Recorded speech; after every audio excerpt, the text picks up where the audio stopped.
প্রিয় শিক্ষার্থীরা, অনলাইন ক্লাসে তোমাদেরকে জানাই শুভেচ্ছা।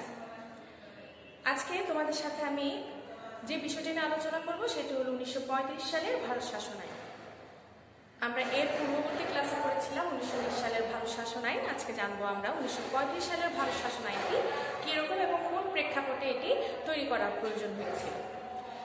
দেখো শিক্ষার্থীরা, 1919 সালের ভারত শাসন আইনটি কিন্তু ছিল যে এখানে প্রদেশে দ্বৈত শাসন দেওয়া হয়েছিল, তারপরে প্রত্যেকটা জিনিস সুন্দরভাবে রিপোর্ট আস্তে আস্তে তৈরি করা হয়েছিল। কিন্তু দেখা গেছে কি এই 1919 সালের ভারত শাসন আইনটি এই যে কংগ্রেসের পক্ষ থেকে একটা তখন দেখা গেছে কি 1919 সালে ভারত শাসন আইন সম্পর্কে কংগ্রেসের পক্ষ থেকে একটা নেহেরু রিপোর্ট এবং জিন্নার যে 14 দফা দাবি এটা যখন প্রকাশিত হয় তখন দেখা যায় কি ভারতবাসীদের মধ্যে একটা অসন্তোষ, চরম একটা বিক্ষোভ সৃষ্টি হয়।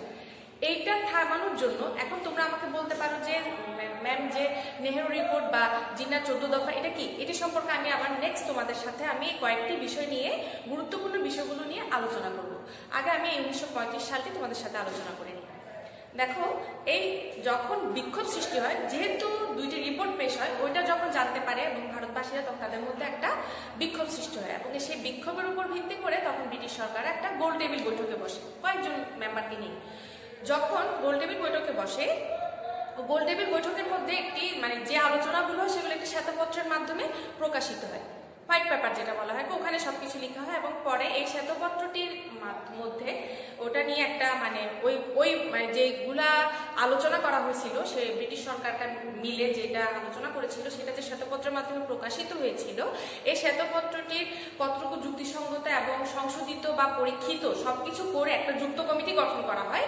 তারাই কিন্তু এটা সংশোধিত এবং পরীক্ষিত আকারে এটা বিবেচনা করে তারা কি করলো, 1934 সালের 22 নভেম্বর একটি ওই শ্বেতপত্রের উপর ভিত্তি করে একটা রিপোর্ট পেশ করে।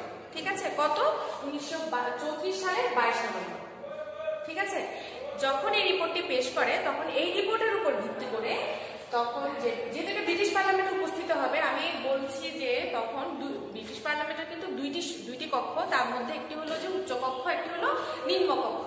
নিম্নকক্ষের নাম হলো কমন সভা, উচ্চ কক্ষের নাম হলো লর্ড সভা। যখনই কোনো কিছু বিল উত্থাপিত হয় তখন সবগুলো পাশ হবে, কিন্তু এই বিল যে দুইটি সভা থেকে পাশ হয়ে তারপরে সেটা রানীর কাছে যাবে। ঠিক আছে, এখন তাহলে যখন বিল এটা 1934 সালের 22 নভেম্বর যখন সেটি শ্বেতপত্রকে পরীক্ষিত এবং পরিশোধিত আকারে রিপোর্ট পেশ করা হয় যুক্ত কমিটির মাধ্যমে, তারপরে 1935 সালের 4 জুন কি করে কমন সভায় এই বিলটি উত্থাপিত হয়। ঠিক আছে, তারপরে 1935 সালের 24 জুলাই লর্ড সভায় উচ্চ কক্ষে সেটি উত্থাপিত হয়।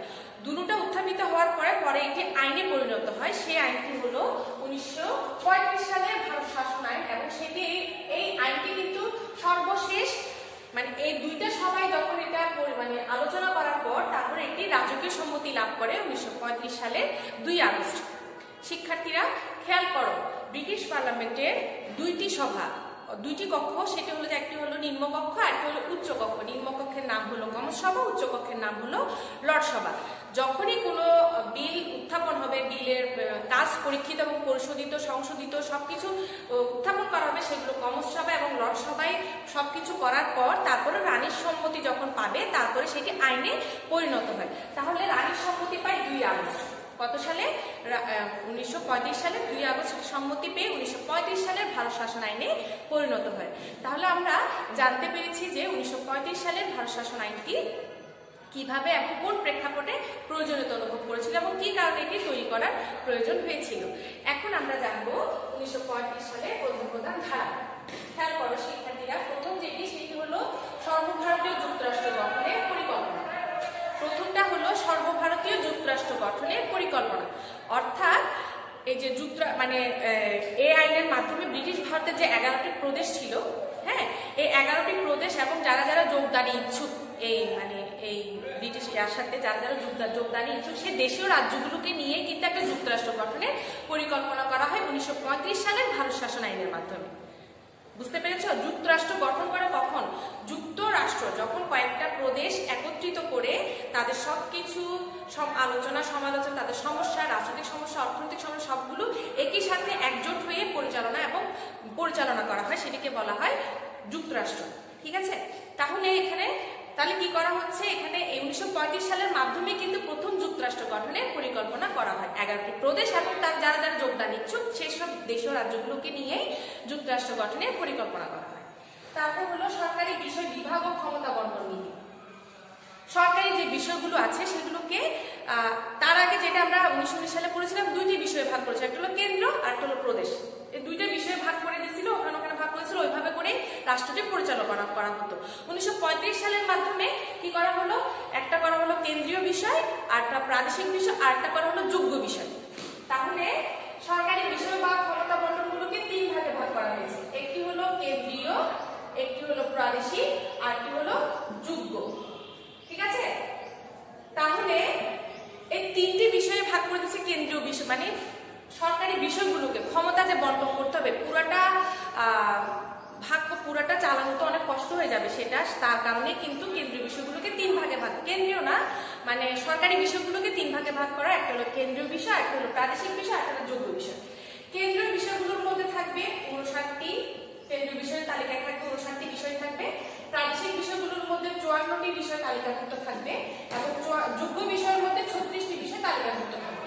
ঠিক আছে, মানে সরকারি বিষয়গুলো হলো কেন্দ্রের মধ্যে থাকবে, কেন্দ্রীয় তালিকায় থাকবে 59টি, প্রাদেশিক তালিকায় থাকবে 54টি, যোগ্য তালিকায় থাকবে 36টি।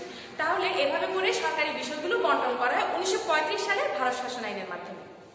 আরেকটি হলো প্রাদেশিক স্বায়ত্তশাসন। 1935 সালের ভারত শাসন আইনের মাধ্যমে কিন্তু প্রদেশে স্বায়ত্তশাসন করা হয়। খেয়াল করো শিক্ষার্থীরা, 1919 সালের ভারত শাসন আইনের মধ্যে কিন্তু প্রদেশে দ্বৈত শাসন করা হয়, আর কেন্দ্রে নর্মালি থাকে, কেন্দ্রের স্বায়ত্তশাসন বা নর্মালি তাদের মতন প্রাদেশিক একটা সংসদীয় সরকার গঠন করার পরিকল্পনা করে, কিন্তু প্রদেশে দ্বৈত শাসন থাকে। আর 1935 সালে ভারত শাসন আইনের মাধ্যমে প্রদেশেই স্বায়ত্তশাসন দেওয়া হয় আর কেন্দ্রে দ্বৈত শাসন করা হয়। এটাই পার্থক্য করা হয় 1919 আর 1935-এর মধ্যে। তাহলে এখানে প্রাদেশিক স্বায়ত্তশাসন বলতে বলছে যারা প্রাদেশিক বিষয়গুলো যেগুলো আছে সেগুলো প্রাদেশিক যারা পরিচালনা করবে তাদেরকে পূর্ণ স্বায়ত্তশাসন দেওয়াটাকে বলা হয় কি প্রাদেশিক স্বায়ত্তশাসন। তাহলে 1935 সালে ভারত শাসন আইনের মাধ্যমে প্রাদেশিক স্বায়ত্তশাসন প্রদান করা হয়। তারপর হলো যুক্তরাষ্ট্রীয় আদালত, অর্থাৎ 1935 সালে ভারত শাসন আইনের মাধ্যমে যুক্তরাষ্ট্রীয় আদালত ব্যবস্থা তৈরি করা হয়। সেখানে একজন প্রধান বিচারপতি থাকে এবং অন্য দুজন বিচারক নিয়ে যুক্তরাষ্ট্রীয় আদালতটি গঠন করা হয়। তার মাধ্যমে এটি হলো 1935 সালে আরো একটি ধারা। আরেকটি হলো গভর্নর জেনারেলের বিশেষ ক্ষমতা। 1935 সালে ভারত শাসন আইনের মাধ্যমে গভর্নর জেনারেলকে কিন্তু খুব একটা বিশেষ ক্ষমতা দেওয়া হয়, সে কিন্তু তার বিশেষ ক্ষমতা বলে অনেক কিছুই করতে পারত। সুতরাং গভর্নর জেনারেলের ক্ষমতাই এখানে অনেক বেশি প্রদান করা হয় 1935 সালের ভারত শাসন আইনের মাধ্যমে। আরেকটি হলো দ্বিকক্ষ বিশিষ্ট আইনসভা। দ্বিকক্ষ বিশিষ্ট আইনসভা হলো 1935 সালের ভারত শাসন আইনের মধ্যেও কিন্তু দ্বিকক্ষ বিশিষ্ট আইনসভা, একটি হলো উচ্চ কক্ষ, একটি হলো নিম্নকক্ষ, একটির নাম হলো রাষ্ট্রীয় সভা, আর একটির নাম হলো ব্যবস্থাপক সভা। ঠিক তেমনি কিন্তু 1919 সালেও কিন্তু এভাবে দ্বিকক্ষ বিশিষ্ট আইনসভা ছিল। 1935 সালেও এর ব্যতিক্রম হয়নি, এখানেও দ্বিকক্ষ বিশিষ্ট আইনসভা করা হয়। আরেকটি জিনিস সেটি হলো প্রদেশ আছে, এটা আমি বলা হয়নি, কেন্দ্রে দ্বৈত শাসন। 1919 সালের ভারত শাসন আইনের মধ্যে ছিল প্রদেশে দ্বৈত শাসন, আর 1935 সালের ভারত শাসন আইনের মাধ্যমে পরিবর্তন করে করা হয় কেন্দ্রে দ্বৈত শাসন করা হয়। অর্থাৎ দ্বৈত শাসন বলতে আমি বলেছি গত ক্লাসে যে দুটি কর্তৃপক্ষের উপস্থিতি, অর্থাৎ কেন্দ্রে যে বিষয়গুলো আছে সেগুলোকে দুইটা কর্তৃপক্ষ পরিচালনা করবে, একটি হলো গভর্নর এবং তার যে উপদেষ্টা মন্ডলী আছে তারা, আর কতগুলো আলোচনা করবে মন্ত্রিসভার, কতগুলো বিষয় দেখবে মন্ত্রিসভার যারা মন্ত্রীরা আছে তারা দেখবে। তাহলে এটিকে বলা হয় দ্বৈত শাসন। এই দ্বৈত শাসন ব্যবস্থাটা করা হয় এই 1935 সালের মধ্যে কেন্দ্রে দ্বৈত শাসন ব্যবস্থা করা হয়। সেটি হলো একটি হলো সংরক্ষিত বিষয়, মানে দুই ভাগে ভাগ করা হয়, সংরক্ষিত বিষয়, হস্তান্তরিত বিষয়। সংরক্ষিত বিষয়গুলো দেখবে গভর্নর এবং তার উপদেষ্টা মন্ডলীরা, আর হস্তান্তরিত বিষয়গুলো দেখবে কে মন্ত্রী যারা আছেন তারা, মন্ত্রিসভার দায়িত্বে যারা আছেন তারা দেখবে। এক্ষেত্রে মন্ত্রিসভাকে অনেক ক্ষমতা দেওয়া হয়, কিন্তু তার সকল কাজের জন্য সে কিন্তু আইনসভার নিকট দায়ী থাকে। আর সংরক্ষিত বিষয় যেগুলো আছে সেগুলো উপদেষ্টা মন্ডলী বা গভর্নর পরিচালনা করবে, তাকে কিন্তু আবার আইনসভার নিকট দায়ী থাকতে হয় না। এভাবে করে দ্বৈত শাসনটি পরিচালিত হয়। তাহলে আমরা 1935 সালের ভারত শাসন আইনের মাধ্যমে জানতে পেরেছি যে 1935 সালে কেন্দ্রে দ্বৈত শাসন করা হয়, যুক্তরাষ্ট্র গঠনের পরিকল্পনা প্রথম করা হয় এবং এখানে প্রাদেশিক স্বায়ত্তশাসন ব্যবস্থা চালু করা হয়। তাহলে আমাদের জন্য কিন্তু 1935 সালের ভারত শাসন আইনটি জানা কিন্তু অনেক অনেক গুরুত্বপূর্ণ। শিক্ষার্থীরা, তোমরা আজকে যে আমি লেকচারটি দিয়েছি বা যেটা আমি আলোচনা করছি সেটা তোমরা বুঝতে চেষ্টা করবে। আশা করি তোমরা ফলপ্রসূ হবে। ভালো থাকবে, সুস্থ থাকবে। আজকে এই পর্যন্তই থাক। আল্লাহ হাফেজ।